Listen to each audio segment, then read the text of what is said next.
Assalamualaikum. Di tepi selatan Pulau Jawa, ketika malam turun tanpa bintang dan angin membawa aroma asin yang tak wajar, ada sebuah garis tipis yang memisahkan dunia manusia dengan kerajaan gaib yang tak pernah tidur. Di sanalah, di pasir hitam pantai Parangkusumo, bisik-bisik pesugihan masih hidup mengalir bersama ombak yang tak henti memanggil nama siapapun yang haus kekayaan.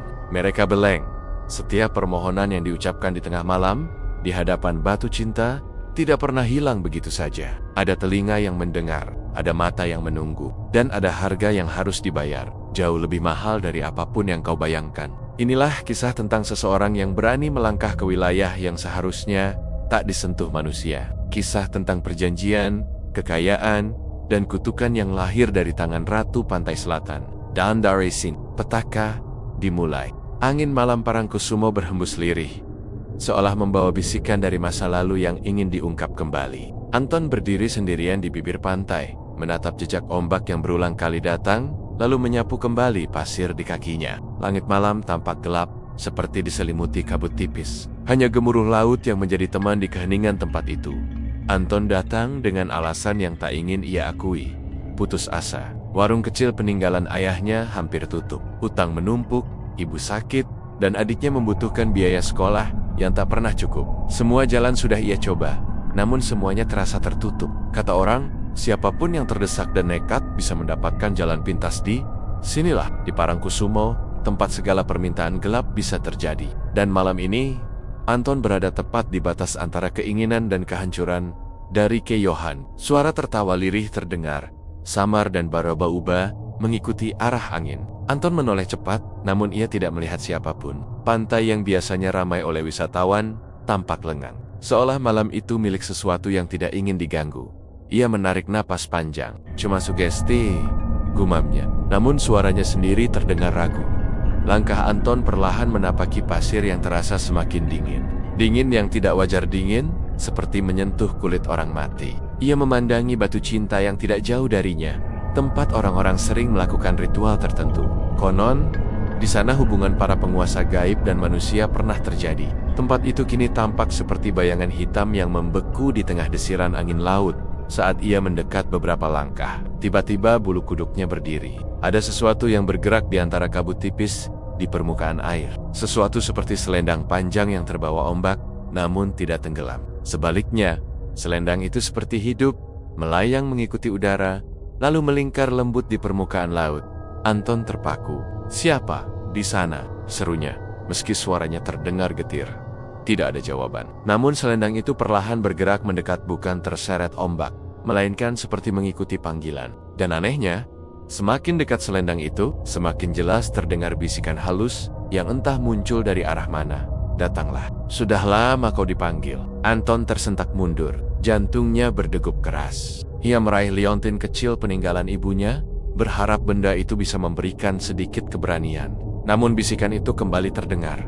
Kali ini lebih jelas dan lebih lembut. Seakan keluar dari mulut seorang perempuan yang sedang tersenyum. "Anton, kau sudah berada di jalur yang tepat." Anton membeku. Bagaimana mungkin bisikan itu tahu namanya? Ia memutar tubuh, mencoba mencari apakah ada orang yang bersembunyi di balik gelapnya malam. Hanya ada angin, pasir, dan gulungan ombak yang kadang memantulkan bayangan samar, seperti seseorang sedang berdiri di tengah air. Tiba-tiba, dari balik semak di dekat batu besar, muncul sosok tua berjubah lusuh. Anton terlonjak. Sosok itu berjalan perlahan sambil menancapkan tongkat kayu ke pasir. Wajahnya keriput, namun matanya jernih dan tajam seperti bisa melihat isi hati manusia.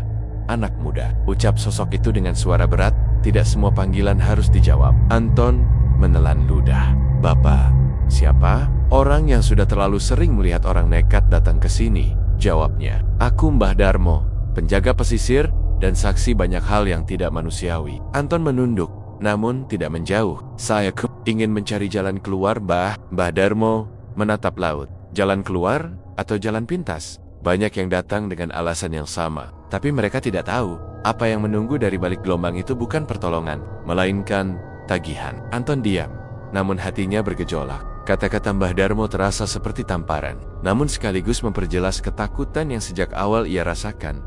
Mbah Darmo menyentuhkan tongkatnya ke pasir, lalu berkata lebih pelan, "Jika kau mendengar bisikan, jika kau melihat selendang hijau, Itu artinya kau sudah diperhatikan. Tidak ada yang gratis dari penguasa Laut Selatan. Selendang di permukaan laut kembali melembai-lembai. Kini lebih jelas, seolah sengaja memperlihatkan diri pada mereka. Wujud samar perempuan tampak berdiri di antara kabut.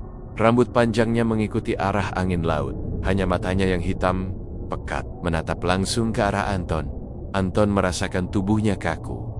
Mbah Darmo menghela napas panjang. Pergilah sebelum malam semakin dalam. Malam Jumat Kliwon seperti ini tidak cocok untuk orang yang hatinya sedang rapuh. Namun Anton tetap terpaku. Ada kekuatan halus yang seperti merayap dari laut, masuk ke telinganya, menyusup ke dalam pikirannya. Anton, aku bisa memberimu segalanya. Anton menutup telinga, namun bisikan itu tidak hilang. Justru semakin jelas, datanglah, ikuti suara ini. Ombak tiba-tiba memercik tinggi, dan dari percikan itu muncul aroma bunga kenanga yang menusuk tajam. Aroma yang tidak mungkin berasal dari laut. Aroma itu membuat kepala Anton seperti dililit sesuatu nyeri, namun memikat. Mbah Darmo menggertak.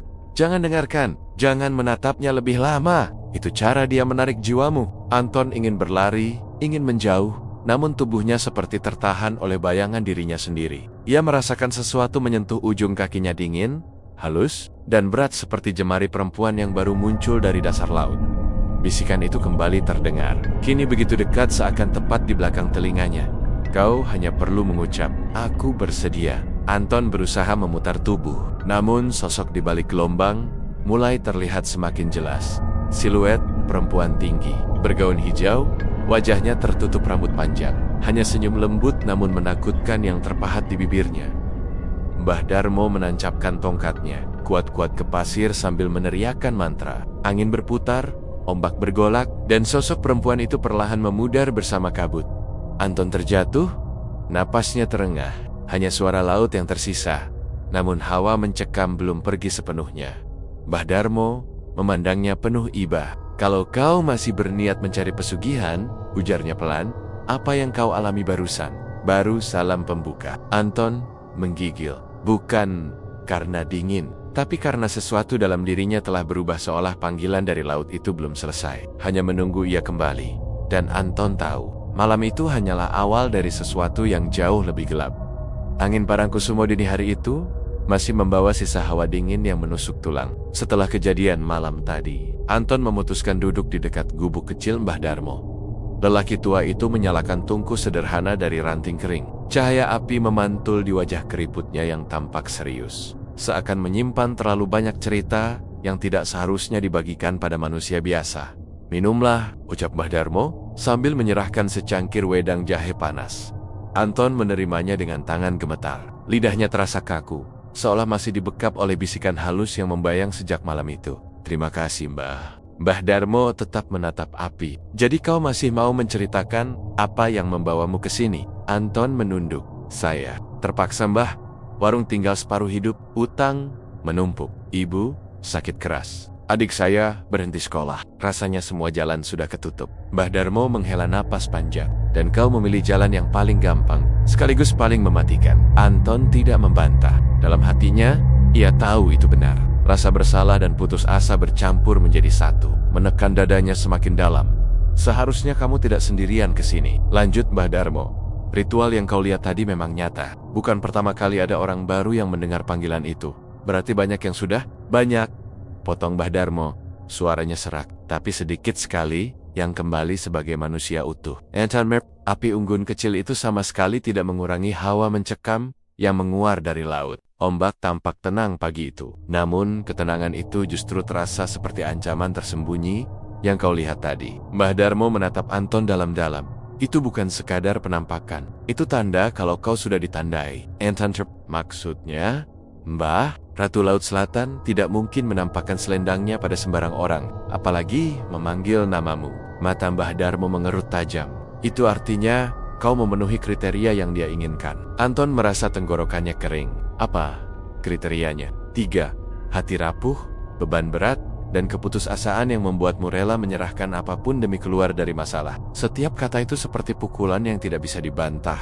Anton menutup wajahnya dengan kedua tangan. Saya cuma ingin menyelamatkan keluarga, Mbah. Dan dia tahu itu, ucap Mbah Darmo lirih. Justru itu yang membuatmu paling berbahaya bagi dirimu sendiri. Hening kembali menyelimuti mereka. Hanya suara api yang berkecipak pelan. Namun Mbah Darmo tiba-tiba menegakkan tubuh. Seperti mendengar sesuatu yang Anton tak bisa dengar. "Kau dengar?" tanya Mbah Darmo. Anton menajamkan telinga. "Tidak, Mbah, justru itu."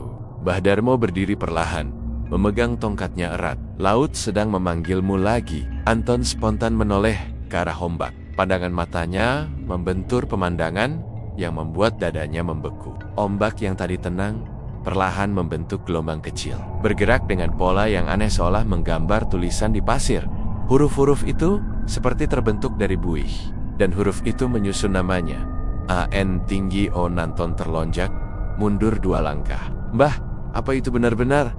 Dia tidak akan berhenti," potong Mbah Darmo cepat. "Kalau kau terus di sini, kau akan tergelincir semakin dalam." Tapi Anton mencoba menahan suara bergetar.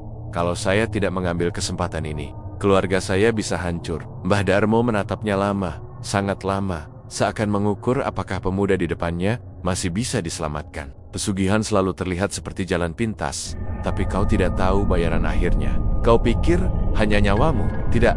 Yang ditagih pertama kali biasanya orang yang paling kau sayangi." Ucapan itu membuat Anton merasakan tubuhnya lemas seketika, seakan menambah teror. Angin dari arah laut tiba-tiba bertiup kencang sekali. Daun-daun kering beterbangan. Pasir menari seperti puting beliung kecil.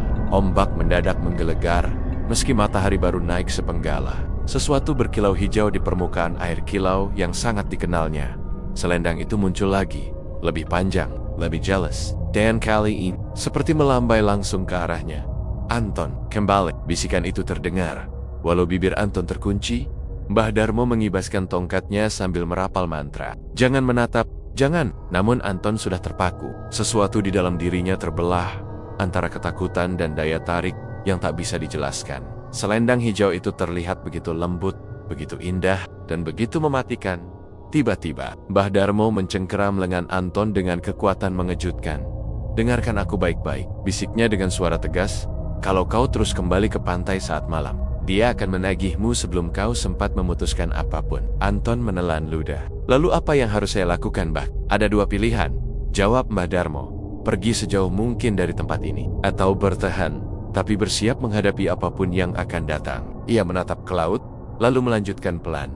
Karena malam berikutnya, dia tidak hanya memanggil, dia akan menjemput. Anton merasakan tubuhnya gemetar hebat. Sebuah firasat buruk menjalar dari ujung jari hingga ke tulang belakang. Pesugihan itu belum dimulai, tapi Anton merasa ia sudah terperangkap. Sejak kejadian pagi itu, Anton memutuskan meninggalkan gubuk Mbah Darmo dan kembali ke penginapan murah dekat gerbang Parangkusumo. Namun yang ia bawa pulang bukan ketenangan, melainkan bayangan selendang hijau dan bisikan halus yang terus mengiang di telinganya. Bahkan saat ia memejamkan mata, suara itu seperti mengelus bagian dalam pikirannya. "Anton, kau sudah kupilih." Ia terbangun berkali-kali, keringat dingin membasahi tubuhnya. Meski lampu kamar menyala, sudut-sudut ruangan tampak lebih gelap dari biasanya, seolah ada sesuatu yang bersembunyi di sana. Pada dini hari, ia bahkan melihat bayangan rambut panjang melewati cermin kamar, padahal ia sendirian.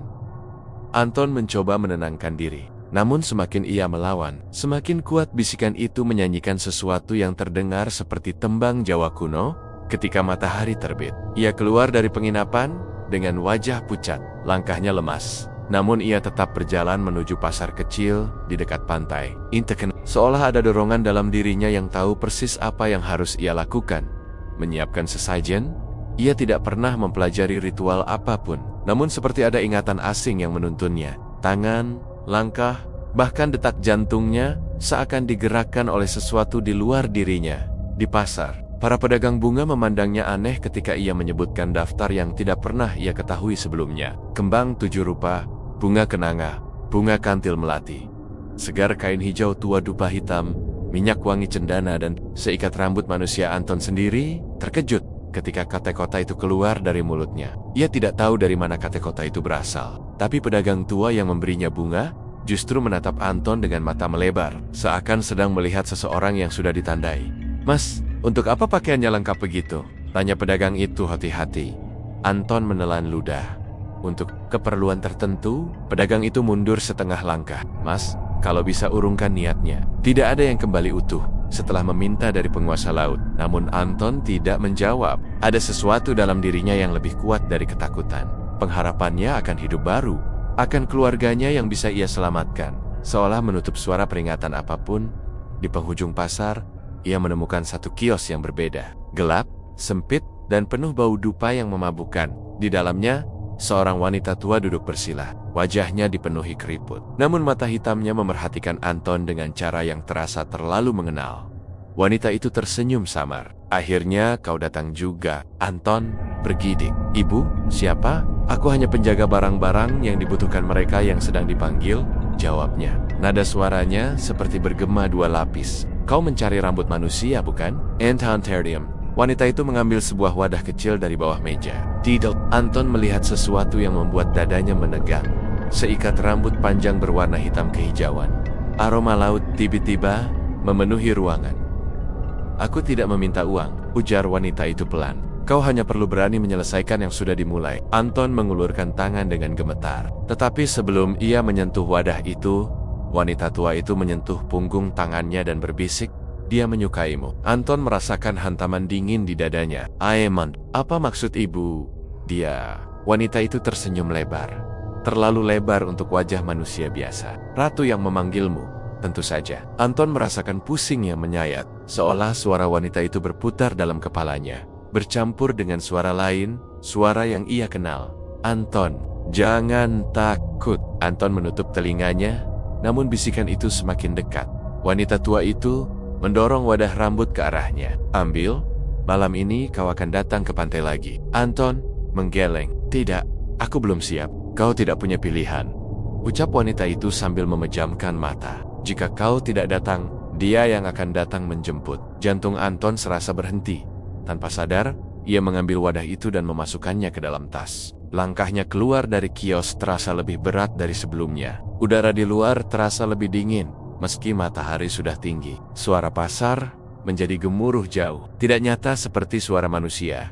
Dalam perjalanan kembali ke penginapan, Anton melihat pantai Parangkusumo dari kejauhan. Ombak tampak tenang, namun ia melihat sesuatu yang membuatnya membeku. Ada sebuah selendang hijau tampak tergantung di udara, jauh di tengah laut, melambai pelan, seolah menandai tempat dirinya harus kembali malam ini. Dan yang lebih menakutkan, selendang itu seperti menatapnya. Anton merasakan perutnya mual. Ia tahu malam nanti bukan sekadar pemanggilan, tetapi permulaan perjanjian. Malam itu, Parangkusumo tampak jauh lebih gelap dari biasanya. Awan pekat menggantung rendah, menutup bulan yang seharusnya menerangi pantai. Seakan seluruh alam sengaja mematikan cahaya, memberi ruang bagi sesuatu yang tidak berasal dari dunia manusia. Anton tiba di bibir pantai dengan langkah berat. Tas kecil berisi sesajen tergantung di bahunya. Setiap langkah terasa seperti dipandu oleh kekuatan yang tidak terlihat. Angin malam menerpa tubuhnya. Namun angin itu bukan angin biasa. Ia membawa aroma tajam yang tidak pernah muncul dari laut. Aroma bunga kenanga yang lembab bercampur bau anyir, ombak bergulung pelan. Tetapi suaranya seperti bisikan ribuan mulut yang berbicara bersamaan. Anton, kau datang. Anton.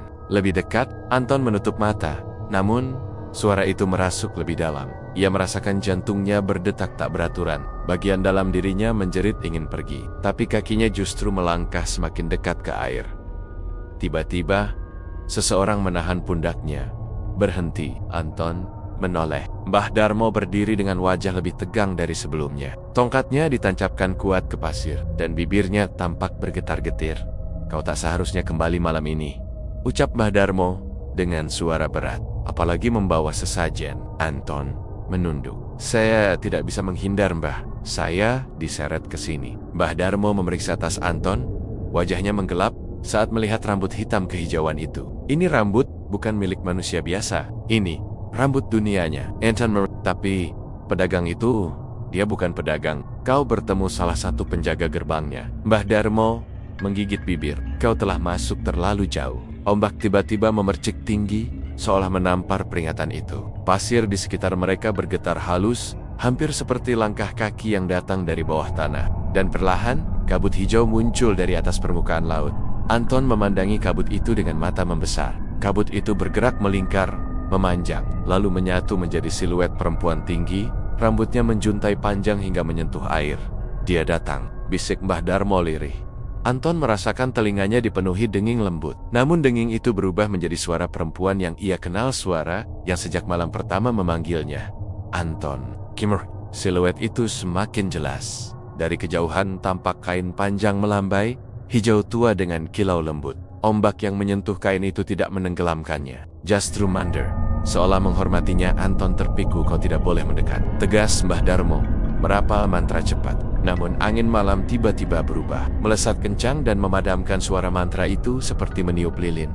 Anton mendengar suara lembut di belakang kepalanya. Kau telah menyiapkan yang kubutuhkan. Tas Anton terbuka sendiri. Kembang 7 rupa melayang perlahan, terangkat oleh angin yang tidak berasal dari bumi. Rambut hitam kehijauan itu melayang paling akhir, berputar-putar seolah mencari pemiliknya.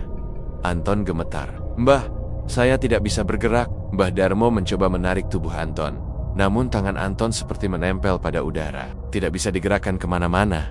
Dari kabut hijau itu, sebuah tangan muncul, tangan perempuan berkulit pucat kehijauan, jemarinya panjang dan lentur. Tangan itu melayang perlahan ke arah Anton, seakan ingin mengusap pipinya.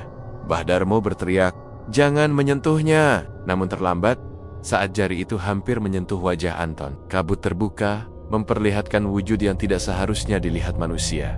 Seorang perempuan luar biasa cantik, namun dengan mata hitam tanpa putih, dalam, seperti sumur tanpa dasar. Kulitnya mulus, bagai batu giok basah. Bibirnya tersenyum manis, tetapi ada sesuatu di balik senyum itu, sebuah kelaparan yang tidak bisa diucapkan. Anton tidak mampu berpaling. Perempuan itu mendekatkan wajahnya, dan dalam jarak setipis embusan napas, ia berbisik, Anton, aku sudah memilihmu jauh sebelum kau tiba di sini. Anton merasa seluruh tubuhnya lumpuh, kaki-kakinya tertanam dalam pasir. Hawa dingin membungkus tulang belakangnya, hingga ia merasa hampir pingsan. Perempuan itu menatap tas sesajen, lalu menatap Anton lagi. Kau ingin kekayaan, kekuasaan, jalan keluar dari penderitaan. Aku bisa memberikannya semua. Anton mencoba bicara, tapi lidahnya kaku. Perempuan itu mengulurkan tangan. Kau hanya perlu melakukan satu hal. Ombak di belakangnya mendadak terbelah seperti tirai. Di dalam celah itu, Anton melihat bayangan hitam bergerak, bentuk seperti tubuh-tubuh tenggelam, yang meronta dalam diam. Katakan, perempuan itu mencondongkan wajahnya. Bahwa kau bersedia. Anton merasakan dunia berputar. Suara bisikan, aroma bunga, dingin laut, semuanya bercampur. Mbah Darmo berteriak sekuat tenaga, jangan jawab. Kalau kau menyanggupi, hidupmu bukan milikmu lagi. Namun suara perempuan itu lebih lembut, lebih dalam, dan masuk ke tempat yang tidak dapat dijangkau. Kata manusia manapun, ikutlah denganku. Anton membuka mulut tanpa sadar. Kata itu hampir keluar, hampir. Dan di saat yang sama, ombak besar menyambar pantai, memercik setinggi kepala, seolah ikut mendesak keputusan itu. Malam itu, di bawah langit Parangkusumo yang menghitam, Anton harus memilih untuk menjawab panggilan sang ratu, atau kehilangan jiwanya sebelum sempat berbicara. Ombak besar yang tiba-tiba menyambar pantai, membuat Anton tersentak dari kelumpuhan sesaat. Kesadarannya kembali sekejap, seolah tubuhnya dipaksa bangun oleh sesuatu yang lebih besar dari ketakutan. Namun perempuan bergaun hijau itu tidak bergerak mundur. Ia berdiri tegak, senyumnya tetap lembut, bahkan semakin indah seakan badai laut tunduk padanya. Anton, ucapnya. Suaranya seperti gema dari dasar laut. Kau hanya perlu satu kata. Anton mundur selangkah. Pasir di bawahnya bergerak seperti tenggen-tenggen kecil yang hendak meraih pergelangan kakinya, menariknya ke laut. Namun langkahnya seolah dirantai Mbah Darmo. Segera menancapkan tongkatnya ke pasir dan merapal mantra yang lebih keras dari sebelumnya. Angin berputar di sekitar mereka, seperti melindungi Anton dari desakan gaib itu. Dengarkan aku, nak, seru Mbah Darmo. Kalau kau mengucapkan kata itu, kau bukan hanya memberi persetujuan, kau mengikat dirimu. Seketika, Anton menggertakkan gigi, mencoba fokus. Saya tidak mau dijadikan tumbal. Perempuan itu tertawa pelan. Suara tawanya bergema lembut, tapi justru membuat bulu kuduk meremang. Tumbal? Ia menyentuh dadanya sendiri. Aku tidak butuh tumbal dari orang pilihanku. Aku hanya butuh loyalitas, kepatuhan, sedikit bagian dari jiwamu. Anton menekan. Apa maksudnya? Bagian dari jiwa? Perempuan itu perlahan mendekat. Setiap langkahnya membuat pasir bergetar erlot suret, seakan takut menyentuh gaunnya. Pesugihan bukan pengorbanan mati, ucapnya lembut. Itu ikatan. Ia mengangkat tangan, dan dari ujung jarinya muncul cahaya hitam kehijauan. melayang seperti asap. Sebagian dirimu akan menjadi milikku, lanjutnya. Tapi tubuhmu tetap di dunia. Kau akan kaya, dihormati, hidupmu berubah. Senyumnya semakin memikat. Tatapannya seperti menghipnotis. Sebagai gantinya, ia mencondongkan wajahnya hingga Anton bisa merasakan embusan napasnya yang dingin. Kau akan datang kepadaku setiap saat aku memanggil. Anton ingin mundur, namun kakinya tak bisa digerakkan. Mbah Darmo menyentak, itu bukan imbalan, itu perbudakan. Kau akan hidup tanpa kendali. Dia bisa memintamu melakukan apapun. Perempuan bergaun hijau itu melirik Mbah Darmo tanpa menoleh sepenuhnya. Penjaga tua, bisiknya. Aku sudah menunggumu tumbang sejak lama. Ombak di belakang perempuan itu menggulung liar. Arus hitam muncul, membentuk tangan besar yang menjulur ke arah Mbah Darmo. Mbah Darmo memukul pasir dengan tongkatnya, menciptakan lingkaran cahaya yang menahan serangan itu. Kau tidak bisa mengambil pemuda ini, teriaknya. Perempuan itu tersenyum kecil. Kau tidak bisa melindunginya selamanya. Anton merasakan dadanya sesak di tengah kekacauan itu. Suara perempuan itu tiba-tiba masuk langsung ke dalam pikirannya. Seperti aliran air yang tak tertahan. Anton, lihat hidupmu sekarang. Utang, penderitaan, ibumu yang sakit, adikmu yang putus sekolah. Apa dunia telah memberimu keadilan? Anton terdiam. Kata-kata itu masuk bukan dari telinga, tapi dari dalam dirinya sendiri.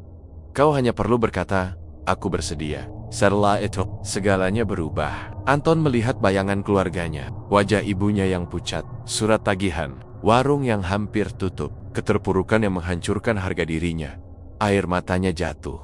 Mbah, saya... Tenggorokannya tercekat. Saya tidak tahu harus bagaimana. Mbah Darmo menggeleng kencang. Anton, dia sedang membaca isi hatimu. Jangan biarkan penderitaanmu dijadikan umpan. Namun perempuan itu mendekat perlahan, menatap Anton dengan mata hitam, bagai pusaran laut yang tak berdasar. Anton, kau hanya perlu memotong ujung jarimu sedikit. Ia mengulurkan tangan putih pucatnya. Dan biarkan darahmu menyentuh selendangku. Selendang hijau itu melayang ke arah Anton. Ujungnya bergerak lembut seperti tangan yang meminta. Setetes saja, senyum perempuan itu melebar. Dan hidupmu berubah. Anton merasakan tubuhnya bergetar hebat. Tangannya terangkat perlahan, nyaris menyentuh selendang itu. Seluruh tubuhnya berteriak ingin menolak. Tapi pikirannya dipenuhi bayangan uang, kesuksesan, keselamatan keluarganya. Mbah Darmo berteriak, Anton, ingat, yang terikat pada pesugihan. Suara Mbah Darmo tertutup angin, kencang, selendang itu menyentuh ujung jari. Anton hanya satu sentuhan kecil, dan tiba-tiba kulit jarinya terluka, seperti teh goris pisau cipis. Setetes darah muncul. Dunia seakan berhenti. Perempuan bergaun hijau itu memandang darah itu dengan mata berbinar, seperti predator melihat mangsa. Anton, bisiknya, penuh kemenangan. Kau hanya perlu menjatuhkan itu ke selendangku. Angin berhenti. Ombak membeku. Pasir tak bergerak. Anton berdiri di antara hidup lamanya dan kekuatan yang menunggu untuk mengikatnya selamanya. Darah di ujung jarinya bergetar, siap jatuh, dan keputusan itu hanya bergantung pada satu gerakan kecil. Anton terbangun dengan napas kacau. Dadanya naik turun seperti seseorang yang baru saja berlari, dikejar bayangan maut. Keringat dingin membasahi lehernya. Namun yang paling membuatnya merinding adalah kenyataan bahwa ia tidak ingat kapan ia tertidur. Yang ia ingat hanya suara ombak. Dan bisikan itu, ia meraba saku jaketnya. Sejumlah uang tebal yang semalam belum ada terselip rapat. Nominalnya tidak masuk akal. Uang yang cukup untuk melunasi sebagian besar utangnya sekaligus. Tangannya gemetar memegang lembaran-lembaran itu, seolah memegang sesuatu yang tak sepantasnya dimiliki manusia biasa. Pasti balasan dari perjanjian itu, gumamnya lirih. Namun rasa lega itu hanya bertahan beberapa menit, karena tak lama setelah ia bangkit dan berjalan pulang. Ia melihat kerumunan warga berkumpul di dekat muara sungai. Suara teriakan menggema, beberapa perempuan tampak menangis keras. Anton mencoba melangkah lebih cepat, mencoba melihat apa yang sebenarnya terjadi. Di antara desak-desakan, seseorang berkata dengan suara parau, anak muda yang kemarin mancing, ditemukan tenggelam. Padahal airnya lagi surut. Anton jantungnya berhenti berdetak sejenak. Ia mengenali nama pemuda itu, Dika. Orang yang kemarin sore, ia lihat melambaikan tangan padanya. Orang biak, tidak ada alasan ia meninggal. Kecuali satu, kepalanya seketika terngiang kembali. Suara perempuan bergaun hijau, yang muncul dari laut saat ritual. Bayaran pertama akan kuambil sebelum fajar. Anton mundur perlahan dari kerumunan. Kakinya lemas, nyaris roboh. Ia memegang dadanya yang seperti diremas sesuatu dari dalam. Sesuatu yang lebih kuat dari sekadar rasa takut ini, teror yang masuk sampai ke tulang. Malamnya, suara itu datang lagi. Bisikan panjang, seperti suara angin menyapu dinding. Namun kali ini lebih jelas, lebih dekat. Seperti seseorang berdiri tepat di sisi tempat tidurnya. Kekayaan sudah mengalir, dan setiap aliran butuh tumbal. Anton menutup telinganya, tapi suara itu menembus kulit, menembus pikiran. Ia bangkit, tersengal-sengal, melihat sekeliling, tidak ada siapapun. Lampu remang-remang, dinding mengelupas, angin malam masuk dari celah jendela. Lalu, ia melihat jejak basah di lantai. Tetap muncul, meski rumahnya jauh dari laut. Jejak itu berjalan perlahan, satu demi satu, mengarah ke pintunya. Anton menahan napas. "Jangan," bisiknya gemetar. Namun pintu kamar berderit terbuka sendiri. Angin dingin menerobos masuk, membawa aroma laut bercampur bau amis yang menusuk. Dan di sisi gelap ruangan, siluet seorang perempuan berdiri. Rambutnya tergerai panjang, basah menetes. Kain panjang hijau membentuk kabut yang melayang-layang, tidak menyentuh lantai. Kepalanya sedikit miring, seakan sedang memperhatikan sesuatu di tubuh Anton. Anton mundur, terpleset, jatuh terduduk. Perempuan itu mengangkat tangannya perlahan. Sebuah suara menggema, lembut, namun menggetarkan dinding. Ini baru awal. Bayaran selanjutnya akan datang lebih cepat dari yang kau kira, Anton. Lampu kamar meledak. Ruangan menjadi gelap total. Dan di tengah kegelapan, suara tawa kecil dingin, panjang, menggema naik turun seperti gelombang laut mengisi seluruh rumah Anton menjerit. Namun suaranya terkubur oleh tawa yang tak berasal dari dunia manusia. Sejak malam ketika perempuan bergaun hijau itu muncul di kamar, hidup Anton tidak pernah kembali normal. Bahkan matahari pagi tak mampu menghapus rasa dingin yang menempel di tulangnya. Setiap ia berkedip, ia selalu melihat kilasan laut hitam, ombak yang berputar seperti pusaran neraka, dan siluet perempuan tinggi yang seakan mengawasinya dari balik kabut asin. Anton mulai sering mengunci diri di kamar. Ia takut keluar rumah, takut melihat pantai, takut pada segala suara yang mirip desiran ombak. Namun semakin ia menghindar semakin kuat, bayangan itu merayap mendekat. Pagi itu, Anton duduk di tepi ranjang dengan kepala tertunduk, matanya merah, tidak tidur semalaman. Setiap kali ia mencoba memejamkan mata, ia langsung terpental kembali oleh mimpi yang terlalu nyata. Dalam mimpinya, ia selalu berada di tengah Parangkusumo. Namun, bukan pantai yang ia kenal. Ini adalah pantai lain, gelap, sunyi, tak beriak. Lautnya hitam pekat seperti oli. Tidak ada angin, tidak ada suara. Hanya ada satu sosok wanita tinggi berjubah hijau. Di mimpi terakhir, perempuan itu menoleh. Dan bukan wajah manusia lagi. Kulitnya bersisik hijau gelap, matanya besar, sebesar piring dengan pupil panjang seperti reptil. Rambutnya bergerai seperti rumput laut yang berputar sendiri. Dari mulutnya menetes cairan hitam yang berasap. Ketika Anton terbangun, ia menemukan pasir basah memenuhi lantai kamarnya. Padahal ia tidak pernah membuka pintu. Siang itu, Anton mendengar ketukan keras di pintu rumahnya. Ia hampir tidak menjawab. Namun suara yang memanggil namanya dengan nada cemas membuatnya bangkit. "Anton, buka pintu. Ini aku, Bima." Anton perlahan membuka pintu. Bima langsung masuk, melihat keadaan rumah Anton yang berantakan. Lantai dipenuhi pasir, kaca retak, beberapa furnitur patah seperti pernah diseret sesuatu. "Ton, kau ini rumahmu atau bekas diterjang banjir?" tanya Bima tanpa basi-basi. Anton hanya menggeleng lemah. Aku dihantui, Bim. Ada yang mengikutiku dari pantai." Bima menghela napas panjang. "Ton, sejak kapan kau jadi begini?" "Semua orang di kampung ngomongin kamu. Katanya kau sering teriak-teriak tengah malam. Bahkan semalam ada yang bilang, lihat bayangan perempuan keluar dari kamar kamu." Anton langsung pucat. Bima menatapnya dengan serius. "Kau harus jujur, kau melakukan sesuatu di Parangkusumo, kan?" Anton menelan ludah. Suaranya pecah. Aku melakukan ritual pesugihan." Bima langsung memekik kecil. "Astagfirullah, Ton." Anton memejamkan mata, seakan itu bisa menutupi rasa bersalah yang menyesakkan dada. Ia bercerita dari awal hingga akhir, dari sesajen yang ia letakkan di pasir, hingga perempuan bergaun hijau yang menawarkan kekayaan dengan suara lembut seperti hipnotis. Bima terdiam lama. Sangat lama, lalu ia berkata pelan, "Ton, kalau itu benar Ratu Pantai Selatan, berarti kau sudah masuk wilayah kutukan. Tidak ada jalan kembali kecuali Tiba-tiba kaca jendela rumah Anton bergetar keras. Derg, derg, seakan ada sesuatu dari luar yang menggores permukaannya. Anton dan Bima menoleh bersamaan. Di luar, angin tidak bergerak. Langit Sarah, tetapi jendela itu terus bergetar dan goresan-goresan panjang mulai muncul dari arah luar. Seperti kuku raksasa sedang membelai kaca. Goresan itu membentuk satu kata. A.N. tinggi Anton memundurkan diri dengan napas tersengal. Bima langsung meraih bahunya. Ton, dia memanggilmu. Namun sebelum Anton sempat menjawab, terdengar suara gemuruh dari atap. Benda berat seperti sesuatu yang merangkak gerakannya cepat, menekan, melompat dari satu sisi ke sisi lain. Serak, atap kayu patah sedikit, debu beterbangan. Anton gemetar hebat. Bima, dia datang buat aku. Dan saat keduanya terpaku, suara perempuan menggema dari atas genteng. Suaranya merayap masuk ke telinga mereka seperti air laut yang menyusup ke pasir. Waktunya hampir tiba. Anton, seluruh rumah bergetar. Atap retak, dan dari celah kayu yang jebol, mata hijau kekuningan berkilat, menatap Anton, mata yang sama dari mimpi-mimpinya. Mata penguasa Laut Selatan yang telah menandai dirinya sebagai milik.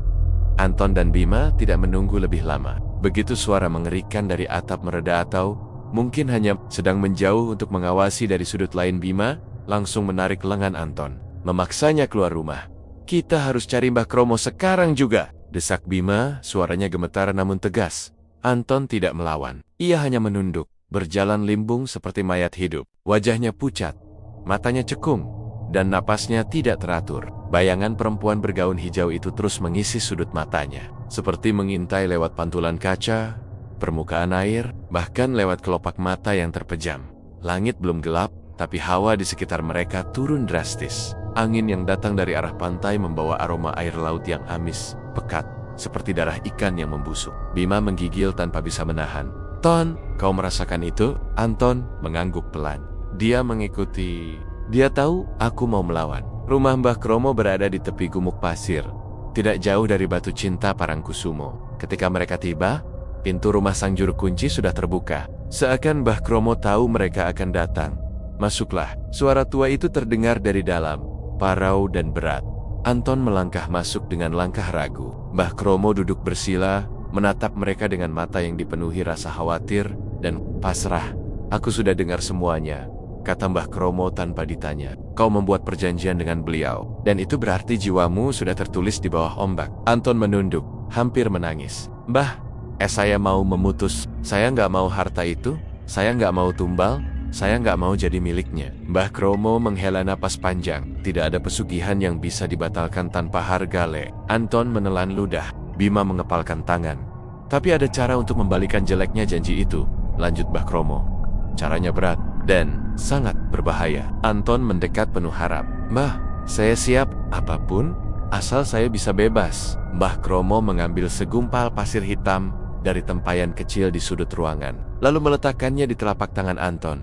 Ini pasir Parangkusumo yang pernah meminum darahmu saat perjanjian. Kau harus kembali ke Batu Cinta malam ini, saat angin dari selatan paling kuat. Anton langsung pucat. Mbak, dia sudah mengejar saya. Dia sudah masuk rumah saya. Apa dia akan muncul lagi kalau saya kembali ke sana? Mbah Kromo menatapnya dalam-dalam.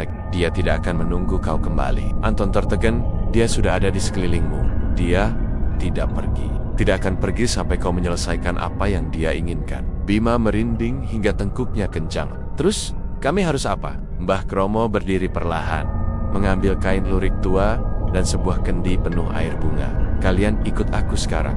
Kita harus mulai persiapan. Perjalanan menuju Batu Cinta berlangsung sunyi. Langit mulai berubah warna, jingga keunguan yang ganjil, seperti senja yang dipaksa menjadi malam sebelum waktunya.